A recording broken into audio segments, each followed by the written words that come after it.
Hi, I'm Toby from TARV Models, and I want to talk to you today about some new products that we've got coming out. We've got some replacement heads and some new shields that are compatible with the Gripping Beast plastic cavalry. That they do things like the late Roman heavy cavalry, the late Roman light cavalry, and the Goth noble cavalry. And what they're to do is to convert these figures into how I certainly see the Rohirrim. That's sort of the horse tribes from the Lord of the Rings that you'll probably be familiar with from the new movies. So what I'd like to do is show you how I go about doing this. So to start with, here we've got one of our heads. It's a cast in white metal. Hopefully you can see the detail on there. There's 4 different heads in the pack, and they're sculpted by eBob of eBob Miniatures, and anybody who knows his work knows that quality speaks for itself. Okay, so what I'm going to show you is a little trick that I picked up from another channel I watch called Tabletop Minions. And what I have is a little pin vise, but in the pin vise I've got an actual pin rather than a drill bit. And what I'm going to do is make sure that I'm absolutely centered where I want my hole to be, and then I can use that pin almost like a centre punch, and hopefully you can see that's given me a nice initial pilot hole for my drilling. So I'm now going to switch over to an actual drill. So this is a 0.7mm drill bit. I like to start with a smaller drill and then work up. So at the moment I'm just drilling down through the neck of the figure, just making a channel it's going to receive the little stub on the helmet. So that's about enough for the pilot hole. As you can see, the heads come with a little spike, so cast onto them. That's a bit longer than we need, so I'm actually just going to clip that off there. That's long enough there to give us a nice positive join to the body. Okay, so I'm now going to change over to a slightly larger drill bit. So I'm going to go to a 1.1mm drill bit. I'll just change that over on my pin vise, and then we'll drill the actual hole to attach this head. Okay, so that's my 1.1mm drill bit, and I know from experience that'll be sufficient for that pilot hole. Okay, I haven't quite tightened up that drill bit enough. Always annoying. So now there we are, good to go. And you notice that I'm using a manual drill to do this.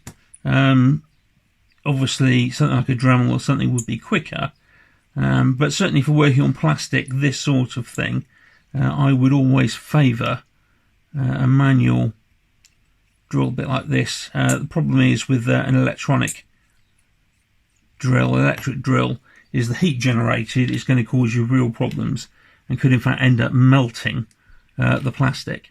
So we've now got a 1.1mm hole, and you should see that actually that head fits in there quite nicely.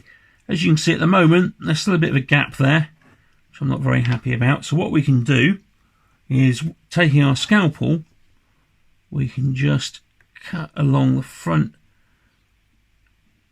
of this. And I know you're all going to tell me that I'm a terrible person and I shouldn't be cutting towards myself, and you are of course quite right, but sometimes needs must. So having just made that little adjustment, but hopefully see that head fits in there much nicer now, but still just a little bit at the back here. So all I'm going to do is just trim just a tiny little bit off the back of this horsehair. And again, really important of course to make sure you test fit your pieces. So yeah, you see, having just created a little bit of a gap there and having trimmed that forward there, that now gives me a really nice clean tidy join. Okay, so obviously we're using a combination of plastic and metal, 2 different materials. So you've got a few options to join that. You could use an araldite type glue, but that would be quite messy and would take a while to dry. Even the quick acting hour dye. It takes about 5 minutes. You can't use cement, liquid cement, of course, because we're using the metal, and of course the liquid cement wouldn't work on that. So really, our go-to glue for this sort of job is CA, cyanoacetate, or super glue.